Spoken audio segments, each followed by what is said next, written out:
Every day, I meet with business owners to discuss what their business is worth and whether now is the time in their life to take their business to market and sell it. About half the time, the timing and the valuation is right and we take the business to market to find a buyer. But the other half of the time, it's usually an issue of valuation, meaning the valuation isn't high enough for the sellers to justify exiting right now. Watch this video to learn how you can nearly double the valuation of your business. It's actually not complicated and can be done fairly easily if you know what to do and what metrics to track. Hi, my name's Trent Lee. I've sold over 600 businesses, and in the last 5 years, I've been named the #1 business broker in the country for 5 years in a row for the most transactions closed. I make these videos so that you'll know what to do to be ready to value and sell your business, and one day think about calling me to help you sell it. This video is going to rely heavily on some math, so bear with me, but if you can get through this, you'll know exactly what to do, what to measure, and how to nearly double the valuation of your business. The first step is to see what your business is worth. Let's say your business, on average, has an SDE or seller's discretionary earnings of $225,000 per year, and the market multiple in your industry is 3. This means that the fair market value or the going concern of your business is $225,000 times the market multiple of 3, or $675,000.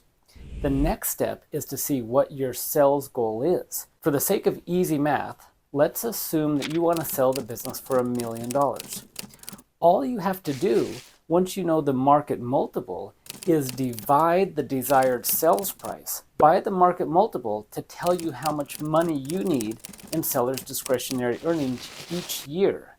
So if you want to exit for $1 million, you need to have a 3-year weighted average of at least $330,000 per year to justify a $1 million asking price. So here's what I want you to do. Pick a desired valuation, then talk to a business broker who can help you determine what the fair market multiple is.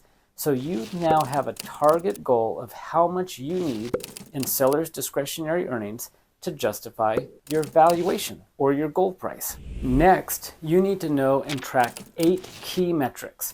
Number 1, average number of new leads, and this is on an annual basis. Number 2, average closing ratio. Number 3, average number of customers. Number 4, average transaction value. Number 5, average profit margin. Number 6, average number of transactions per year. Number 7, average number of referrals. And number 8, the conversion ratio on those referrals. Once you know these 8 metrics, you can establish the value for each of these, and you can begin tracking what you need to focus on to nearly double the valuation of your company. Let me walk you through an example to see how the math works. And by the way, this is a real life example. This is of a custom framing business that I worked with years ago that weren't ready to sell. When I first met them, and we realized that their current value was not in line with their expected value or their goal value, we had to back into these numbers and allow them a couple of years to implement the changes that we talked about so that we could then justify a higher valuation.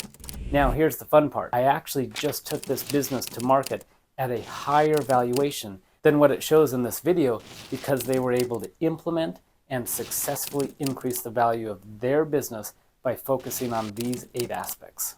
Here are the numbers that they started with a couple of years ago. Average number of new leads per year was about 5,000. On average, they closed 7%, which resulted in about 350 new customers per year.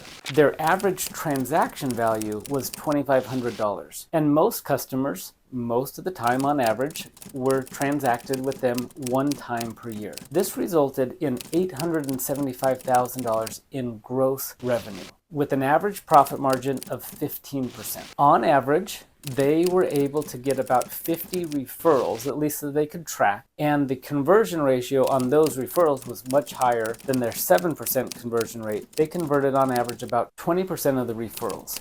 This totals up to $900,000 in annual revenue with $135,000 in annual profit or seller's discretionary earnings.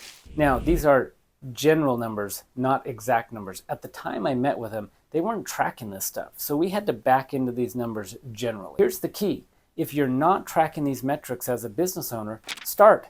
You can't implement this and measure the increase if you don't know and track this information to begin with. You should know these numbers for your business. Don't get so caught up in the day-to-day operations, the whirlwind of day-to-day working, that you're working in your business that you can't spend time working on your business. The return on time and investment working on your business is 10x the return you'll get working in your business. As a business owner, it's your responsibility to balance the two of those. Now, here's the easy part. Once you know the 8 areas to track, all you have to do is increase each area by 10%. So instead, where they had 5,000 leads coming in, you increase that by 10%, they now had 5,500 leads. Instead of a 7% closing rate, they were now closing 7.7. Not that much of an increase. The average number of customers, instead of 350, was now 424, with the average transaction value going from 2,500 increasing by 10%, which is now 2,750. By increasing the average transactions per year from 1 to 1.1, this resulted in, instead of $875,000 in gross revenue, $1.2 million in revenue, with a profit margin where it was 15%. If they increase that by 10%, at now a profit margin of 16.5%. The average number of referrals went from 50 to just 55, with the conversion rate before it was 20%, increasing by 10%, is now simply 22%. This totals up to just over $1.3 million in annual revenue, with $217,000 in annual profit. That's a 61% increase in their overall net profit of the business by increasing each one of these areas by 10%. Now, what does this do for the valuation? Previously, when I valued the business at $135,000 times the market multiple of 3, it put their valuation at $405,000. But now, with a higher seller's discretionary earning of $217,000, we can justify a slightly higher market multiple, and the valuation of the business jumped up to $717,000. So if you're thinking about selling your business, find out what your business is worth today, then calculate what your average seller's discretionary earnings needs to be once you pick your ideal valuation for an exit goal, and then start tracking each of these 8 areas. A simple 10% increase in each of the 8 areas can significantly increase the value of your business. And let's be honest, once you start measuring these 8 aspects, the reality is you can increase many of them much more than 10%. Now, if you're ready to learn how you can almost double the valuation of your business, reach out to me. I'd be happy to help you value your business now and put together a plan so that you're ready to sell your business for maximum value.